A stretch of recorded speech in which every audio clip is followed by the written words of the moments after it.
A9 ನ್ಯೂಸ್ಗೆ ಸ್ವಾಗತ. ನಾನು ಅಮೀನ್ ಶೇಖ್. ಆರೋಗ್ಯಯುತ ಜೀವನ ರೂಪಿಸಿಕೊಳ್ಳಲು ಯೋಗವನ್ನ ಪ್ರತಿಯೊಬ್ಬರೂ ತಮ್ಮ ಬದುಕಿನ ದೈನಂದಿನ ಭಾಗವಾಗಿಸಿಕೊಳ್ಳಬೇಕು ಎಂದು ಜಿಲ್ಲಾಧಿಕಾರಿ ಡಾಕ್ಟರ್ ಆನಂದ್ ಕೆ ಅವರು ಕರೆಯನ್ನು ನೀಡಿದರು. ಹೌದು, ಜಿಲ್ಲಾಡಳಿತ, ಜಿಲ್ಲಾ ಪಂಚಾಯತ್ ಹಾಗೂ ಜಿಲ್ಲಾ ಆಯುಷ್ ಇಲಾಖೆ ಇವರ ಸಹಯೋಗದಲ್ಲಿ ನಗರದ ಡಾಕ್ಟರ್ ಬಿಆರ್ ಅಂಬೇಡ್ಕರ್ ಕ್ರೀಡಾಂಗಣದಲ್ಲಿ ಹಮ್ಮಿಕೊಳ್ಳಲಾಗಿದ್ದ ಆರೋಗ್ಯಕರ ವೃದ್ಧಾಪ್ಯಕ್ಕಾಗಿ ಯೋಗ ಎಂಬ ಘೋಷವಾಕ್ಯದ 12ನೇ ಅಂತಾರಾಷ್ಟ್ರೀಯ ಯೋಗ ದಿನಾಚರಣೆ ಕಾರ್ಯಕ್ರಮಕ್ಕೆ ಸಸಿಗೆ ನೀರು ಉಣಿಸುವ ಮೂಲಕ ಚಾಲನೆಯನ್ನು ನೀಡಿ ಅವರು ಮಾತನಾಡಿದರು. ಯೋಗವು ಜಗತ್ತಿಗೆ ನಮ್ಮ ದೇಶ ನೀಡಿರುವ ಅತ್ಯಂತ ಹೆಮ್ಮೆಯ ಕೊಡುಗೆಯಾಗಿದ್ದು ಸಾವಿರಾರು ವರ್ಷಗಳ ಇತಿಹಾಸವನ್ನ ಹೊಂದಿದೆ. ಇಂದಿನ ಆಧುನಿಕ ಜೀವನ ಶೈಲಿಯಲ್ಲಿ ಎದುರಾಗುತ್ತಿರುವ ಒತ್ತಡ, ಆತಂಕ ಹಾಗೂ ಮಾನಸಿಕ ಸಮಸ್ಯೆಗಳಿಗೆ ಯೋಗ ಸಂಜೀವನಿಯಾಗಿದೆ.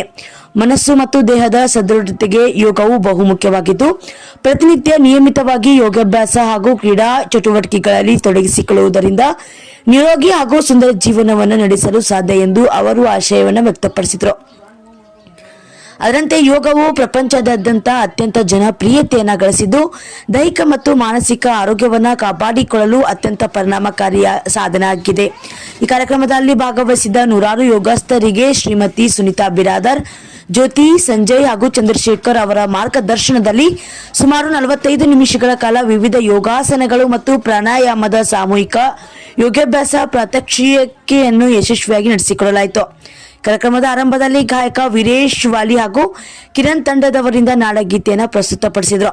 ಕಾರ್ಯಕ್ರಮದಲ್ಲಿ ವಿಜಯಪುರ ಮಹಾನಗರ ಪಾಲಿಕೆಯ ಮೇಯರ್ ಸಿದ್ದರಾಮಪ್ಪ ಕರಡಿ, ಜಿಲ್ಲಾ ಪಂಚಾಯತ್ ಮುಖ್ಯ ಕಾರ್ಯನಿರ್ವಹಣಾ ಅಧಿಕಾರಿ ರಿಷಿ ಆನಂದ್, ಪೊಲೀಸ್ ವರಿಷ್ಠಾಧಿಕಾರಿ ಲಕ್ಷ್ಮಣ್ ನಿಂಬರ್ಗಿ, ಜಿಲ್ಲಾ ಶಸ್ತ್ರಚಿಕಿತ್ಸಕರು ಆದಂತಹ ಡಾಕ್ಟರ್ ಶಿವಾನಂದ ಮಾಸ್ತಿಹೊಳಿ ಹಾಗೂ ಜಿಲ್ಲಾ ಆಯುಷ್ ಇಲಾಖೆಯ ಅಧಿಕಾರಿಗಳು ಆದಂತಹ ಡಾಕ್ಟರ್ ವಿದ್ಯಾವತಿ ಅತನಿ, ಯುವ ಸಬಲೀಕರಣ ಹಾಗೂ ಕ್ರೀಡಾ ಇಲಾಖೆಯ ಸಹಾಯಕ ನಿರ್ದೇಶಕ ರಾಜಶೇಖರ್ ದೈವಾಡಿ,